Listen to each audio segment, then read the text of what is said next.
За 10-ийн орны хичээл. За 10-ийн орны хичээл хэлхийн өмнө сампангаа зэрэглэсэн байна. За одоо бол 11 гэдэг нь болохоор манай сампан дээр 1-ийн орн хараас эхэлсэн бол уртл нь 10-ийн орн байгаа. Энэ 100-ийн орн гэсэн үг байхгүй юу? За тэгэхээр 11 гэхдээ 10 бол энэ 11.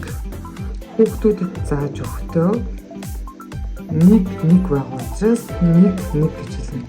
Энийг 11 гэж уншина. За 11 дээр нэгийг нэмлээ. За хариу 11 12 гарлаа. За 12 дээр дахиад 2-ыг нэмлээ. Хариу 10 4 байгаа учраас 14 шууд 14 гэж хэлнэ. За одоо 22 дээр 2-ыг нэмье.